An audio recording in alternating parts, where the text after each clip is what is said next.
Imagina dedicar toda a tua vida a uma crença. Repetir os mesmos rituais todos os dias. Ensinar aos outros aquilo que consideras ser a verdade absoluta. E depois, um dia, começares a duvidar. Não das pessoas, não da igreja, mas daquilo que está no centro da tua fé. Foi exatamente isso que aconteceu a um padre italiano no século XIII, e a resposta às suas dúvidas surgiu de uma forma tão perturbadora que o mundo ainda hoje a debate.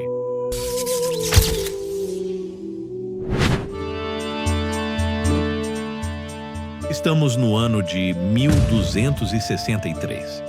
A Europa medieval era profundamente religiosa e a igreja controlava quase todos os aspectos da vida. Mas, mesmo entre os mais devotos, havia sussurros de dúvida.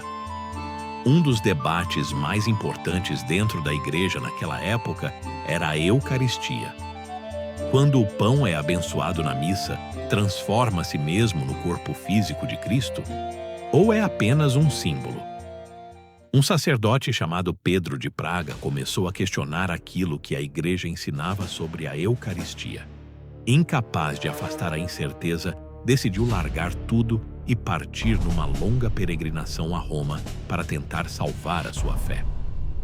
A meio da viagem, o padre parou numa pequena igreja em Bolsena, uma pequena cidade a norte de Roma. Começou a celebrar a missa. Tudo corria normalmente, até o momento da consagração.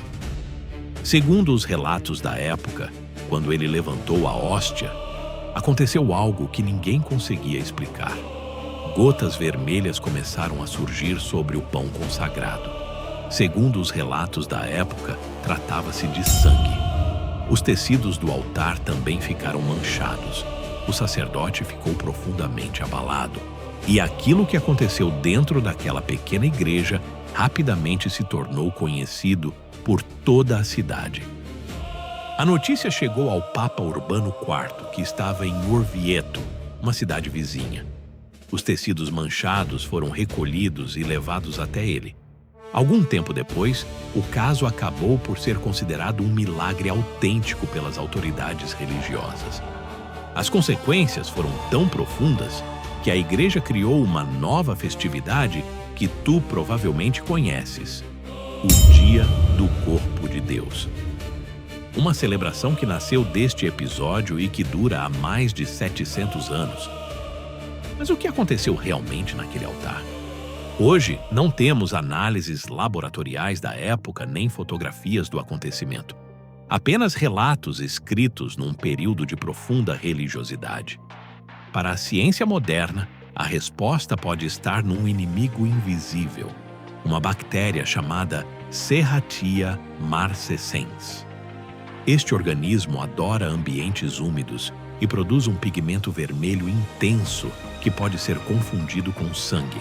Curiosamente, esta bactéria já foi associada a vários episódios históricos em que alimentos pareciam sangrar. Terá sido esta bactéria a responsável pelo fenômeno? Ou terá sido uma intervenção divina? Mais de 760 anos depois, continuamos sem saber o que realmente aconteceu naquele altar. Para uns, foi um milagre. Para outros, apenas um fenômeno natural mal compreendido. Mas a verdade é que, em 1263, um homem partiu para Roma à procura de respostas e acabou no centro de um dos episódios mais misteriosos da história da igreja. E para ti, o que aconteceu realmente naquele altar? Milagre ou fenômeno natural? Diz-me nos comentários. E se gostas deste tipo de histórias, segue o canal para descobrires os próximos mistérios.